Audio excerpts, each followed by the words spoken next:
खाली धरा.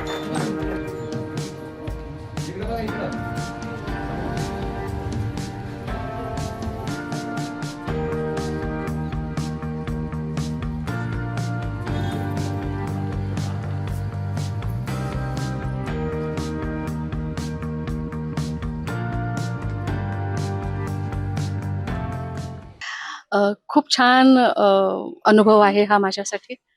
मी आजपर्यंत वेगवेगळ्या पद्धतीने माईंचं केलेलं रेखाटन किंवा माईंची अ, चित्रकृती बऱ्याच ठिकाणी बघितली. म्हणजे कलरचं काम असू देत, डिजिटल पोर्ट्रेट असू देत, रांगोळी असू देत, समुद्रकिनारी वाळूवर केलेलं काम असू देत. पण पहिल्यांदा असं होतंय की इतकं विलक्षण काम मी बघते आहे.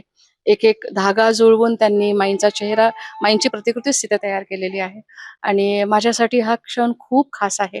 मुळात मी जिथे जाते तिथून आई गोळा करून आणत असते. जिथे जिथे म्हणून शक्य आहे तिथून तिथे आई कशी भेटेल, आई कशी मिळेल हा विचार माझ्या मनात कायम असतो. आज तुमच्या गावातून म्हणजे नांदेसर परिसरातून मी माईंची ही कलाकृती घेऊन जाते आहे आणि हा क्षण माझ्यासाठी खूप खास आहे.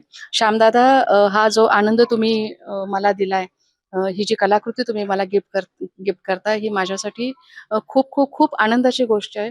आमच्या इथे जर तुम्ही आलात मांजरेला तर माईंचे असंख्य फोटो पूर्ण इमारतीमध्ये तुम्हाला दिसतील. पण हा जो फोटो आहे, ही जी फ्रेम आहे, ही जी कलाकृती आहे, ही निश्चितच खास आहे. खूप पैठणी शैल्यावर जी धाग्यानी माईंची कलाकृती त्यावर केलेली आहे, ही खूप विलक्षण कलाकृती आहे आणि माझ्यासाठी खूप खास आहे.